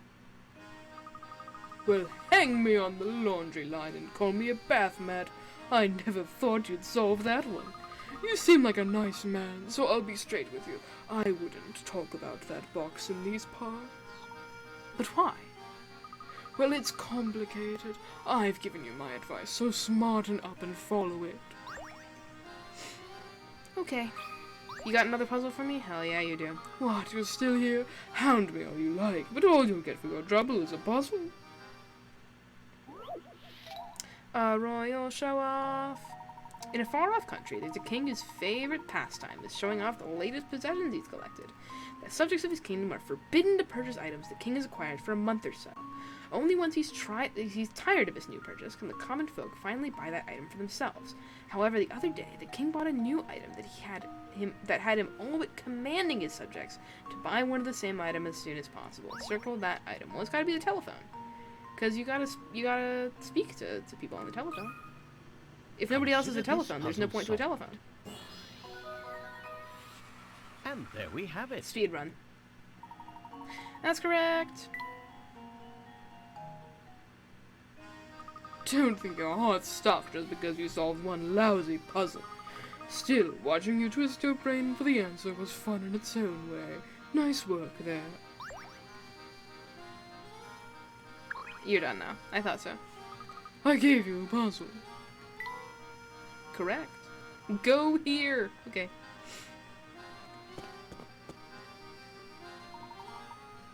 Oh, Mr. Layton, do you have a moment? Certainly. How may I be of assistance? It seems you've done a great deal of investigating today. Tell me, during the course of your inquiries, you didn't hear anything about my daughter, did you? Your daughter, sir? Yes, Keisha. You see, she hardly ever comes home since her grandmother, Sophia, passed away. Sophia and my daughter were very close, and Sophia's death came as a great shock to Keisha. If you should see her, will you please tell her that her father wishes she'd come home? For a fine gentleman such as yourself delivers the message, she just might listen. Unfortunately, our train is leaving soon, so I may not be able to be much help at all. Keisha is our only child. She means everything to me, and I'd be forever in your debt if you could help me. I wonder what this Keisha lady is all about. Your guess is as good as mine, but judging by her family and breeding, I'd guess she's...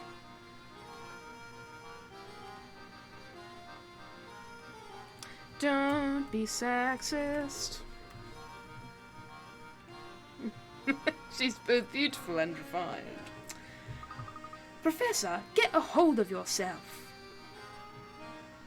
Jesus Christ. Okay. Hi, Granny Riddleton. Got anything to say? Sheesh, I tell ya. Jesus Christ. What's the voice of a grandmother? Sheesh, I tell you. Those railway, but while I'm waiting, you can take a... That's it. That's all I'm doing. I heard that you've been inquiring around the village about an antique known as the Elysian Box. Oh yeah, that thing. Folks say that freaky box kills whoever made a surprise lid open. I found out about it during the course of my travels, but that box isn't what I'm really after.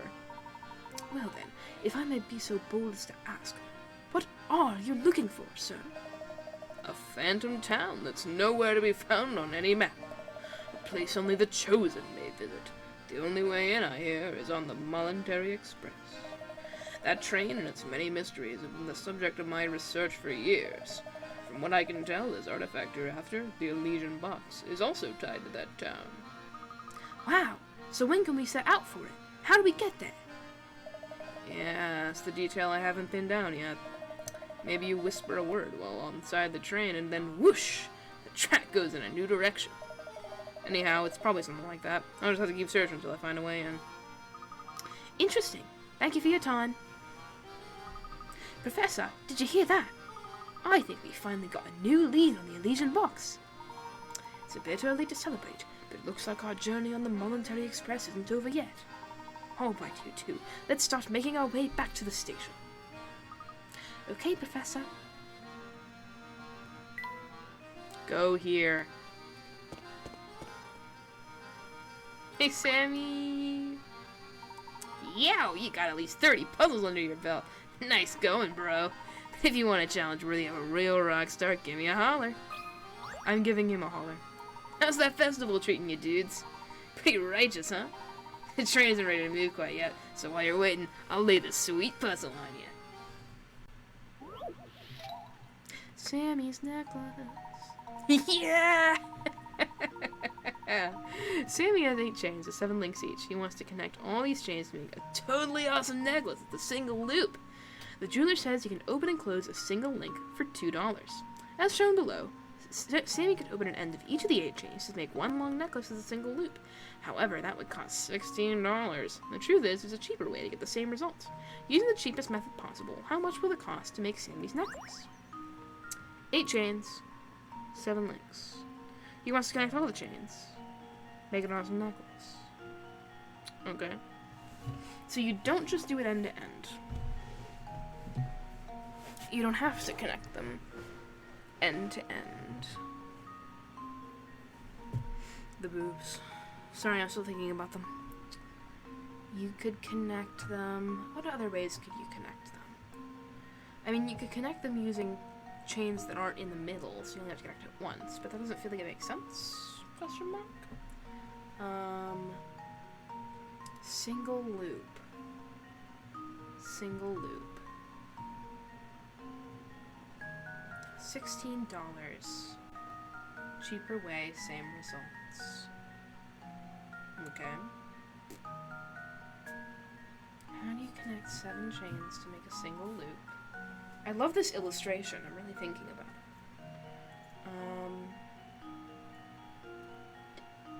That's not end to end. Because then it would cost 16. Because you have to fasten it 8 times. Single loop.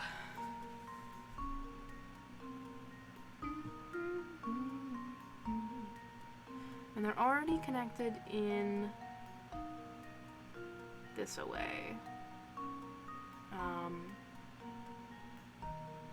Well, what you want is for every chain to have 2 connections. And currently there are 14 chains which have 0 connections. Yes, it is a fishnet shirt. He's awesome. Yeah, there are 14 chains which have 0 connections. Or 1, rather. So we need to close those up by attaching them to another chain with 0 connections. Or 1, rather. In order to make a single loop. If you connected 3 chains to the same loop, then you don't have a... It don't work like that. Can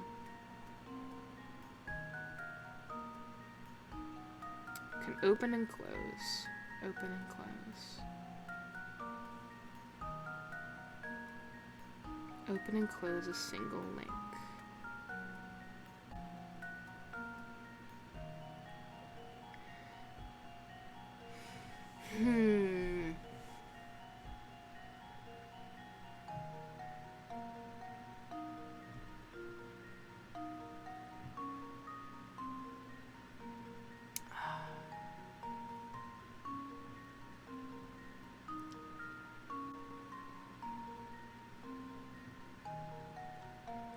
Is it...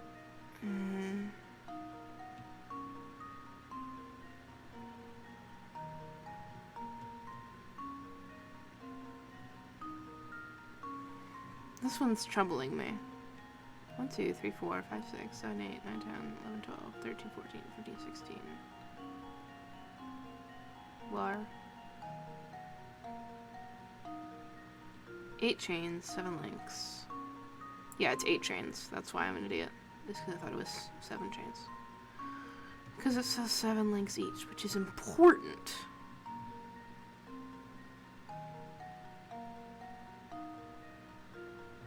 I bet part of what you can do is something about it having an odd number, but I'm not sure. I just don't know.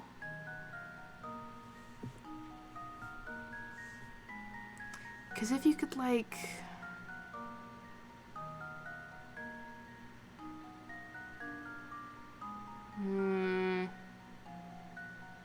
I feel like it's important that they have 7 links.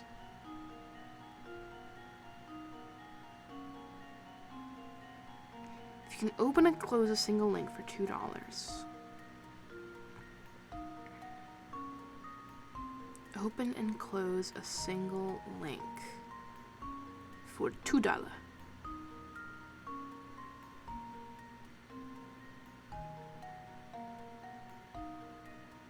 You could, like... Well, the trouble is, all of the answers that I'm thinking are something... I'm gonna use hints, because I have a ton of... Yes! I understand that bit. You haven't been opening... Yes! Try taking one small chain, popping open each of its 7 links, and using those individual open links to connect the other small chains together. I feel like that's a little bit too clear. It's like the first 2 hints of this Layton puzzle are like, have you thought about the chains? Have you thought about the chains? Here's the answer. But no, yeah, if you were to, like, take away... Yeah, you could open the loop and close the loop 7 times in order to connect 1, 2, 3, 4, 5, 6, 7. And then ignore this one. So it'd be $14.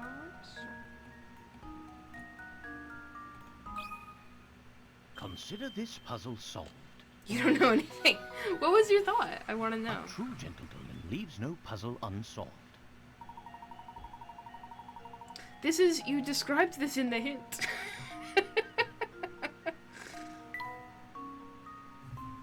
You could have given me a less specific hint. But that's okay. Whoa! Holy fuck. Okay. The Voluntary Express is back in business, baby. Get ready to ride, folks. Hey, you guys better hurry back to your seats, because this train is ready to rock. Oh, there's a ton of puzzles I missed. It's a cutscene. Hmm? Not too slow, okay. Thank you so much. Oh, it's the daughter.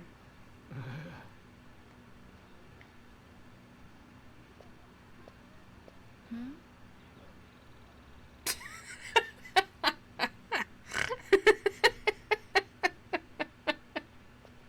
Sorry. I can't take Layton's What's going beady on little over eyes there? seriously. I believe we may have stumbled upon Mr. Anderson's dear daughter. That's one heck of a send-off. Considering the size of the party, I doubt she's just going on holiday. Mystery. Keisha is the daughter of Dropstone's most influential man, Mr. Anderson, and has boarded the Voluntary Express. Several villagers came to see her off, yet she travels alone. Where is Keisha headed, and why is she making the journey there by herself? For some reason, I thought they wanted you to open both ends, because I thought 8 times 2 is 16, so 2 ends on both would be is 16 open links. So, and then remembered it's $2 per link, so it's 1 link per chain. Yeah.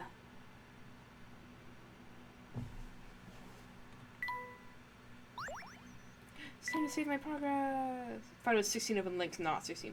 I'm also really sleepy. It's true. If we get to if this is the chapter 3, yeah, it is. Okay, a diverging path. So true. Hi, Brucey. Actually, you might have inspired me to go like, I don't know. I was gonna say like 10 minutes longer, but that's not very much at all. I'm sleepy. I'm sleepy, but I don't want to end just after you've come back. We'll get a little bit into this chapter. We'll wait until the narrator sends me off again. I just can't stop thinking about this phantom town we keep hearing about. Could the rumors be true? If I recall correctly, next stop on this line is the perfectly normal town of Luxembourg. Well, then how do we get to the Phantom Town? That was a shit line read. That's an excellent question, Luke, though I don't have the answer. But if the Voluntary Express does indeed head for parts unknown, the crew will know something about it. Okay, well the narrator just sent me off, so thanks. You've given me permission.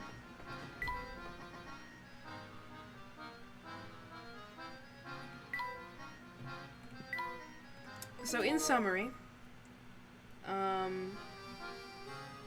go to bed. I will, thanks.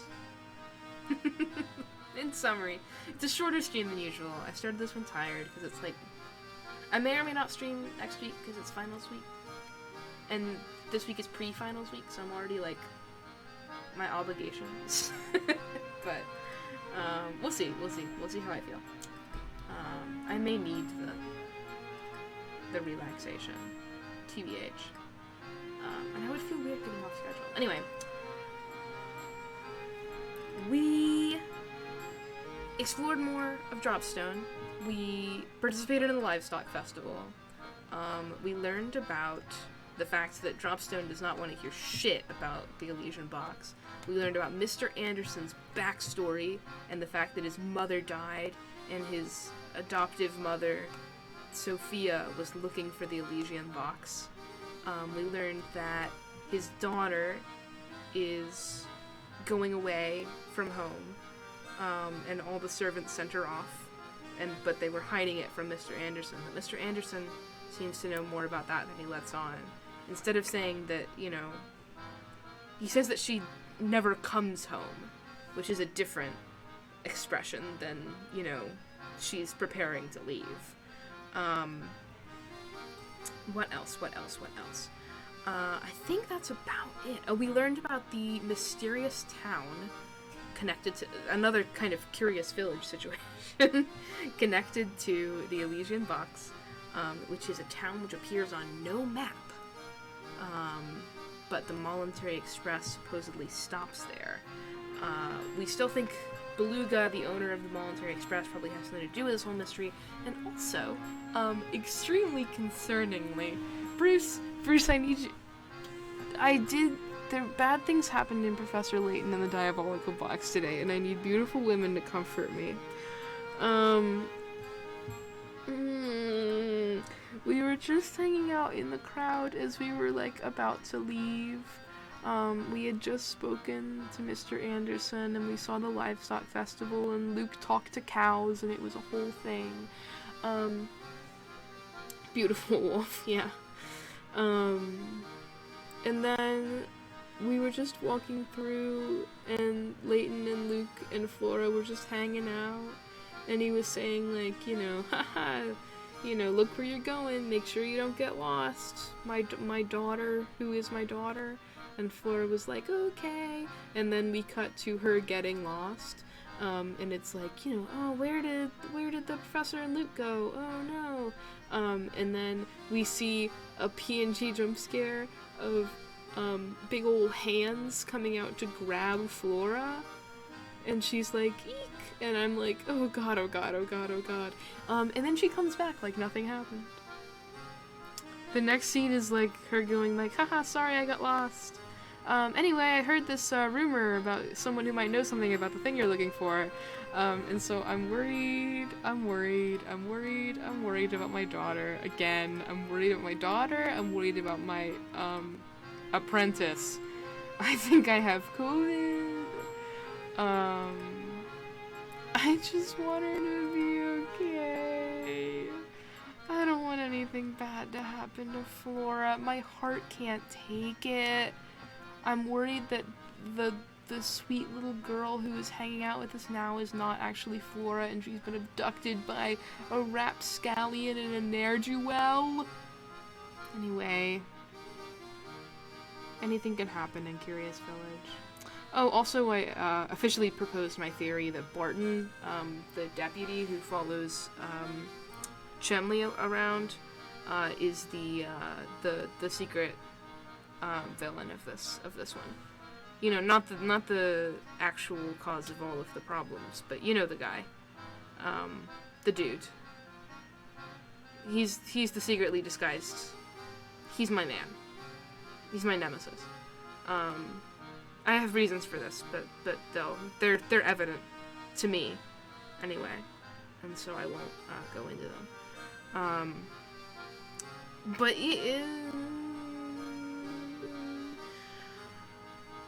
I think that's about it. And so I guess it's a shorter stream. I said all this already. I didn't get any new tea ingredients, so I didn't make any tea. But I did put some new pieces into the camera, so we're almost done with this. That's quite nice.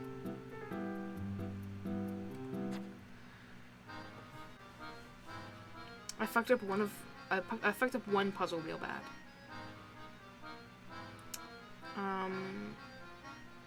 I feel like I don't have a good way to close out the stream, other than my normal ending ritual, but if I'm not doing a stream next week, you'll find out at Wednesday, on Wednesday at normal stream time when I don't go live. But I might do it anyway, because I like this video game.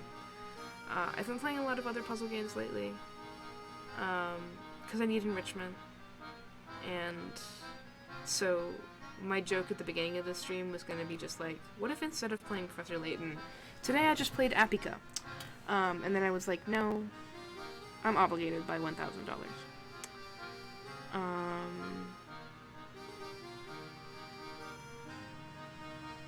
It's almost December.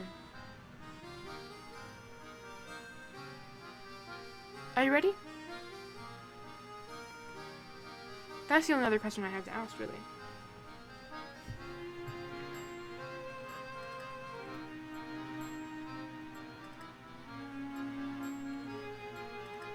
You ready?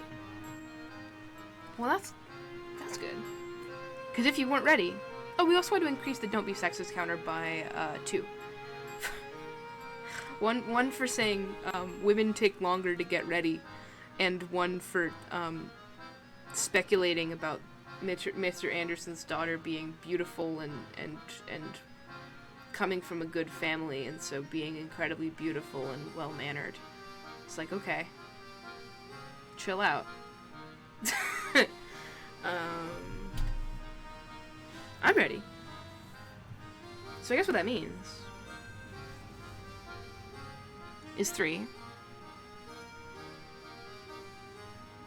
2,